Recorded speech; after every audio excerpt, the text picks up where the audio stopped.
Vamos a trabajar lo que es el subempleo y el empleo.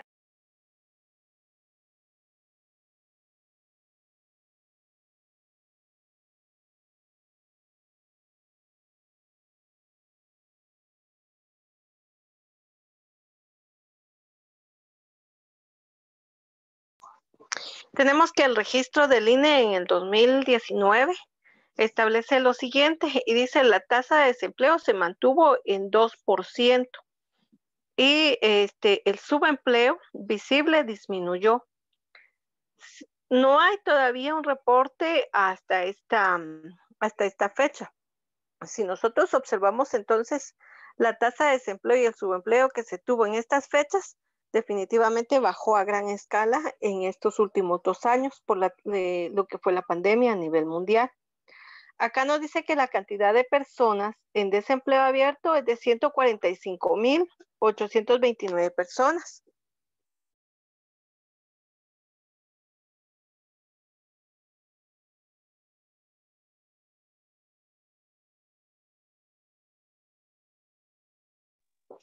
De lo cual entonces nosotros podemos empezar a observar, ¿verdad? Un porcentaje de cómo viene desarrollándose. Lamentablemente iba en ascenso, pero con el problema que hoy en día presentamos y vivimos a nivel mundial, definitivamente este porcentaje acrecentó. Acá nos dice, mientras que la tasa del subempleo fue visible y se redujo al 8%. Bueno, tenemos entonces que el empleo como tal, vimos en la clase anterior que es el trabajo formal que tiene una persona, en donde va a vender su fuerza laboral. ¿A qué se refiere entonces el desempleo? A las personas de por sí que no van a tener un empleo formal ni un empleo informal y que por ende pues van a estar desempleados. Es decir, la actividad que ellos no tienen actividad laboral como tal. Para el subempleo vamos a comprenderlo en a qué actividad que tienen las personas de poder trabajar, pero no es tampoco un empleo formal. Al ser subempleado, significa que la actividad es reducida. En este caso, tenemos, por ejemplo, ya específico para Guatemala, acá nos presenta. Este es un reporte que también establece el INEI y también el periódico. Y nos dice que al menos 2 de cada 10 guatemaltecos ganan por debajo de sus capacidades. Es decir, pueden estar empleados o subempleados, pero realmente no devengan un salario establecido base. El salario oscila entre 2.800 y algo. Y se le suman, ¿verdad? A veces el bono o a veces se le arresta, ¿verdad? El servicio de seguridad social que se establece. Y si nos damos cuenta, haciendo entonces esta mención,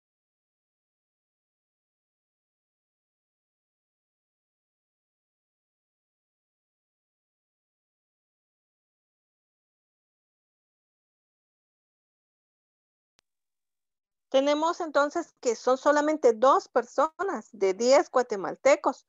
Si nosotros hacemos a gran escala, es como que entonces mencionáramos nuevamente, 2 personas, 20 personas de 100, y así vamos a ir sumándolo. Al final es un porcentaje muy bajo el que nosotros vamos a encontrar de las personas que en realidad están devengando un salario normal. La tasa del desempleo en Guatemala de por sí es del 2.5%, que equivale a 179.000 personas, es decir, guatemaltecas, que definitivamente no poseen un empleo. Esto, vuelvo a repetir, sigue dándonos la misma fecha desde el 2019. No hay una fecha más actualizada y lamentablemente cuando podamos observar esas fechas vamos a darnos cuenta de aquella situación, ¿verdad? De la cual hoy nos aqueja, que las personas por la pandemia tuvieron que generar otra actividad laboral, entre otros problemas.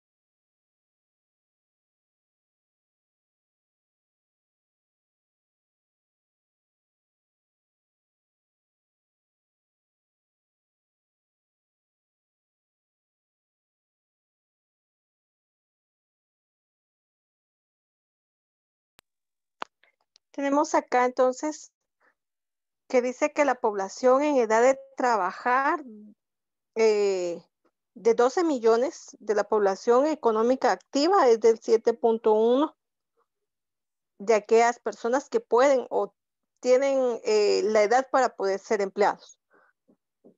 Activa realmente, pero que en realidad nosotros podemos encontrar, ¿verdad? Que la inactividad que presentan de ese 7 es solamente el 4%. Quiere decir otra vez, si vemos y hacemos un porcentaje generalizado, estamos hablando que casi el 50% de la población no tiene un empleo fijo, un empleo estable, sino se mantiene, ¿verdad?, en ese subempleo del cual nosotros estamos hablando. No ganan entonces el salario mínimo y van a ganar solamente las horas de trabajo. Generalmente, ¿cuáles son esas horas de trabajo? Pues, si va a ser de la persona que tiene un pequeño negocio, va a trabajar, ¿verdad? Entre 9 a 1 de la tarde, entre 2 a 6 de la tarde. Sumadas a ello que no estamos nosotros en la actualidad en la disponibilidad de poder comprar o acceder a estas situaciones. Otro reporte que se tiene es que el Instituto Guatemalteco de Seguridad Social podría ampliar la cobertura para guatemaltecos no asalariados, es decir, aquellos que definitivamente no alcanzan ese salario base.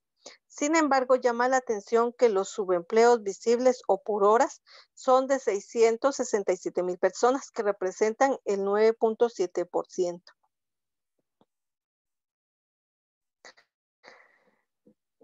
Guatemala difícilmente, aunque hayan empresas privadas, llegan a cubrir esa parte o a inscribir, por decirlo así, a sus trabajadores en el servicio de seguridad social. Más sin embargo, tendría que ser una obligación el desarrollarlo, pero existen entidades que no lo trabajan y no lo realizan. ¿Por qué situación? Porque pagan menos del salario mínimo, aunque tendrían que hacerlo, el pagar el salario mínimo. Las variables por género y edad, esto va a variar siempre. Recordemos que vivimos en Guatemala, en donde existe un nivel de discriminación aún bastante alto. Se discrimina a la persona por ser joven, por no tener experiencia, por ser mujer, dependiendo la etnia a la cual pertenece o la cultura a la cual pertenece, ¿verdad? Siempre existe esa distinción. Y aquí dice que se puede observar que es visible que a los 15 años algunas personas han completado su nivel diversificado. Pero esto es realmente hablando solamente en áreas urbanas, porque las áreas rurales definitivamente hay muchos jóvenes que no terminan, ¿verdad? Este ciclo. Entonces todo eso viene otra vez a descompensar los números de los cuales nosotros estamos hablando. Vamos a encontrar hoy en día que lamentablemente existen un grupo de personas que sale egresadas de su nivel diversificado, pero no tiene una experiencia, entonces no devenga un salario que tendría que devengar. ¿Por qué? Por esa situación, ¿verdad? Que no posee experiencia. Tal vez ustedes en algunos casos han visto que han hecho memes, chistes, ¿verdad? Que están los bebés así como que recibiendo el título, porque las personas quieren que sean jóvenes y que tengan mínimo entre 5 años de experiencia, ¿verdad? O sea, eso no puede, no existe realmente. O sea, no viene a compensar lo que nosotros en realidad vivimos o atravesamos como tal. Acá nos dice, para la población desempleada, siempre en la variabilidad de estudios, el 52% son hombres y el 51% son mujeres. Entonces acá encontramos, ¿verdad? Que se estima casi en el mismo rango el porcentaje de las personas que tenemos. Vuelvo y repito, esto es en un área urbana. En un área rural, el porcentaje sí es desequilibrado, porque vamos a encontrar que según los rasgos culturales, a los hombres antiguamente se les daba el estudio o la oportunidad de poder formarse académicamente, mientras que la mujer se establecía que tenía que dedicarse a casa. En este orden de ideas hemos atravesado así barrera tras barrera para poder ocupar un lugar como mujeres en un espacio laboral. La población ocupa con el diversificado el 19,2% de hombres y el 21% para las mujeres en una variable educación. Hoy en día, este número ha subido un poco porque recuerden que existe la educación ocupacional, en donde la mujer ha emprendido de por sí un desarrollo de un subempleo. Antes no se daba, antes se establecía que la mujer únicamente se ocupaba del hogar. Tenía que administrar los recursos del hogar, dedicarse a la limpieza, al cuidado de los niños y era ese trabajo específicamente para ellos. Ahora no, el cambio se ha dado que se ha tratado de empoderar a la mujer y brindarle una asesoría de formación técnica para poder desarrollarse e integrarse a la sociedad laboral. Tenemos aquí, de todos estos problemas que nosotros hemos presentado, vamos a encontrar que surge la migración. Y la migración no es más que la necesidad social, económica que tiene toda población.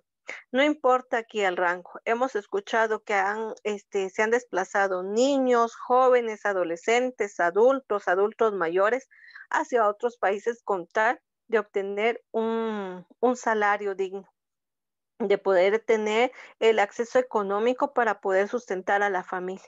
Acá nos dice cada año unos 200,000 jóvenes se integran al mercado laboral. En este caso podemos decir que un mercado laboral, pero no específicamente nuestro, sino es un mercado laboral internacional. O sea, una mano de obra barata en otro país que al final, entre esas remesas, divisas que se tienen, pues han venido a beneficiar a nuestro país. Pero de ahí, eso es lo que nosotros realmente aportamos. La actividad económica generalizada a nivel de Guatemala también lo pudimos observar en la clase anterior, tiene una escala dividida en donde nosotros regularmente siempre pertenecemos al sector terciario, es decir, ofrecemos servicios. Casi son muy pocos los que pertenecen al sector primario, al sector productivo, que tenga el financiamiento propio para poder crear su propia empresa. Generalmente casi todos somos asalariados. Y esto es lo que representan los números que acá nos muestra. Es importante que nosotros, dentro del sector turístico, mantengamos o podamos generar empleos y cumpliendo con los requisitos que en su momento, ¿verdad? Se nos requieren. Hablamos, por ejemplo, en las dos clases anteriores, en los cursos anteriores, de cómo nuestros servicios tienen que generar una calidad, una satisfacción. De ahí es que nosotros vamos a encontrar una rentabilidad económica y una manifestación o un posicionamiento dentro de un mercado laboral. Es como nosotros vamos a poder trabajar. ¿Predomina la informalidad? Sí.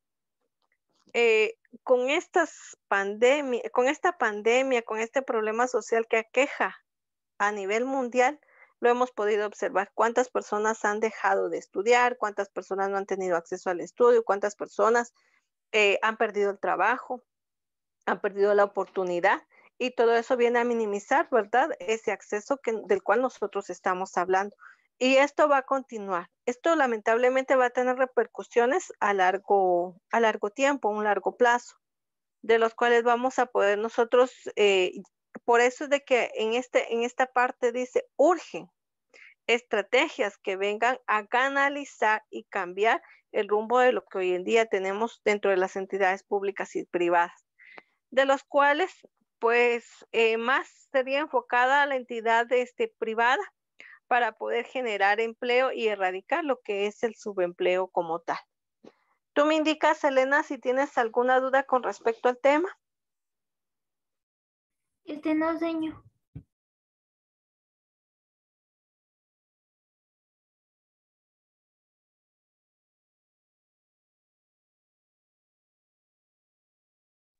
Muy bien, Elena. Entonces, por favor, nos corresponde trasladar la información de lo que de lo que pudimos abordar el día de hoy.